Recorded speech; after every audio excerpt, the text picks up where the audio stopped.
Christmas. So calling in the magic of Christmas.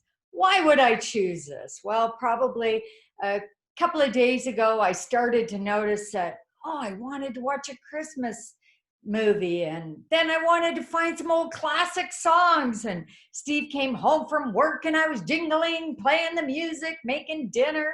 And I thought, oh my gosh, I got to share this magic of Christmas. So today I want to go through 5 different ways to call in the magic of Christmas. And I hope it truly ignites something within you, because it certainly has in me.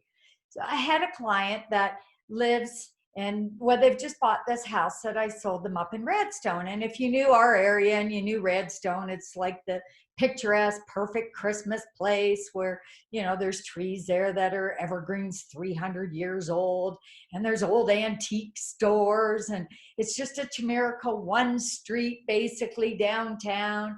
And you know, it's just a really fun atmosphere, and everybody's got it all decorated already for Christmas. So this client said, would you like to come out and have lunch when they're remodeling? So I said, yeah, that'd be great.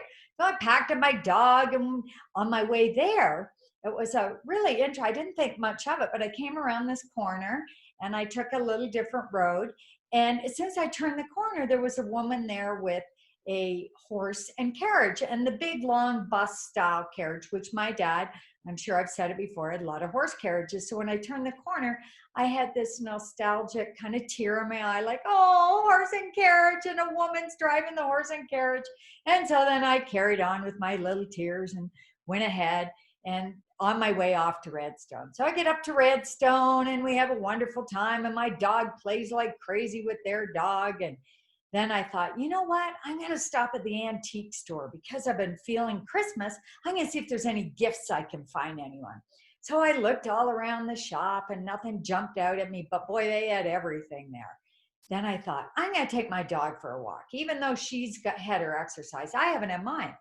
So I parked the truck, and when you go up off Coal Basin, again, if you knew this area, this road is kind of in the shadows, and it's you know, it's a quieter road because I'm hiking right on the road, and it was snowpack because it had snowed the night before. So I'm feeling all this, oh my gosh, I love the spirit of Christmas, the magic. I'm in my game. I'm walking along and I'm chasing the sun. So I'm chasing the light on this road, and I never get to it on my whole hike. It just seems to be around the next corner and around the next corner. And by then my legs were totally numb. My fingers were numb. And I thought, you know what? I'm probably not going to reach that light because it's going to be around the next corner. It's going to be gone again. So I finally turn around, I get back, and I jump in my truck, and my fingers are totally numb. Even though I've got gloves and everything on, it was just that brisk. But it was like this walk that was so invigorating because, of course, I was freezing out there hiking away. So of course it was invigorating because I had to walk very quickly. Anyway, I get back, I jump in the truck, and I pull out onto the road again.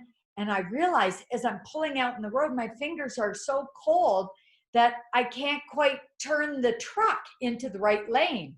So here comes this gentleman in a white truck, and he's coming right at me, and I'm in his lane because I have not pulled all the way over where I'm supposed to be. And he has this massive smile on his face, and his hair was just like my dad's, like Santa Claus, this big white bushy hair, and he's smiling like my dad used to smile.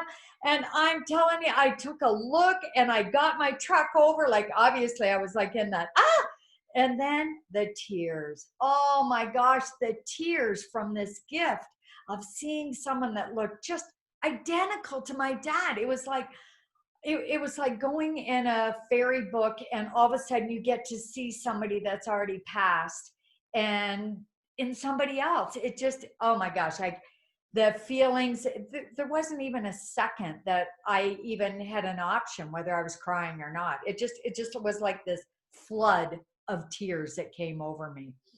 And I went from that, and so I was like, driving down the road down to my next appointment, and I get to my friends, and we're sitting there, and she's made me this really nice coffee with hot chocolate, all done out with this organic milk, and she's made it a real art, and we're sitting there, and we're talking about what gifts we've been given and how blessed we are. And she goes, look. And we look out the window, and there were two eagles less than 10 feet apart, and they were flying together. And I was like, wow, all on the same day. Like, can it get better? So it brought me back. By the time I got home, I was just higher than a kite on life. I was like, yes, I love my life.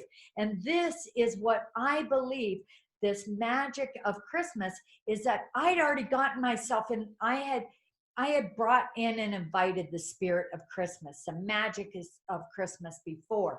I'd been playing the music, I'd had the movies. So I was in this flow of, and this was my day off, and I was bound and determined I was going to do it as a day off and not really work.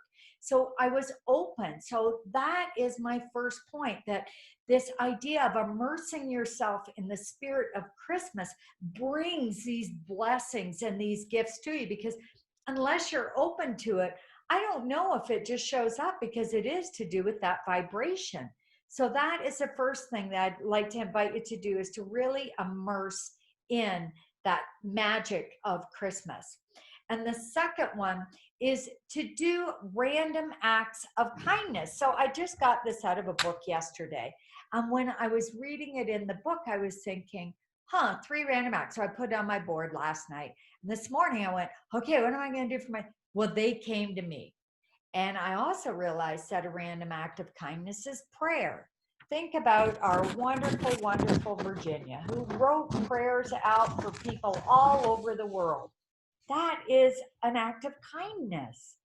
Rarely was she paid for all of those prayers. That's why I tithed to her. I loved her. And so, that can be a random act of kindness, so that you don't have to be thinking, oh my gosh, now what am I going to do? The third one is this idea of creating a new tradition. Now, I don't know what it's going to be for us, but we've decided we are not going to cut a tree down. So what does that mean? Well, I don't know what it's going to turn out to be, if we're going to get a fake tree, what we're going to do, but come up with a new tradition this year that suits where you're at right now. Because I'm sure you've changed. Some people aren't meat eaters anymore, and a turkey or pork just sounds like an ungodly thing to do. So, what are your traditions, and what could you add to a tradition? The fourth one is this: make a wish list. Well, I just started making my wish list. And what I did is I got out all of my vision boards that I had created, and I put them all over in my windows like wallpaper. And I thought, that'll inspire me for my wish list, because that's basically what a vision board is. So I encourage you that spirit of Christmas, that magic, we have to embody it. We need to call it in. And that is my fifth point, which is to call in the magic. If you can think of Santa Claus from a spiritual perspective and share that with others.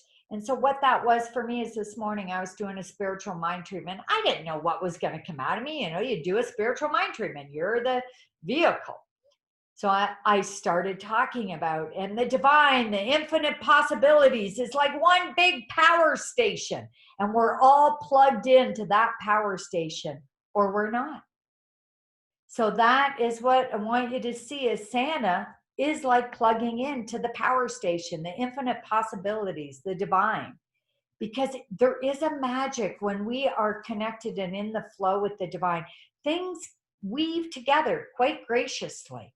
And that is the whole point in spirit, that it's brought alive even more so when it's Christmas time. For whatever reason, it's a month where everybody takes it in. I'd like it to be every single month, but I'm going to invite each of you, when I bring these 5 points, I'm going to mention them again, to really immerse yourself in Christmas, in the magic, the true magic of what Christmas is about, which is about birthing, which is about coming alive again, which sharing, being a part of others' lives. So immerse yourself in that in whatever way works for you. Classic songs for me works really, really well, as do old movies. So that's number 1 point, to immerse. The second one is to do something selfless.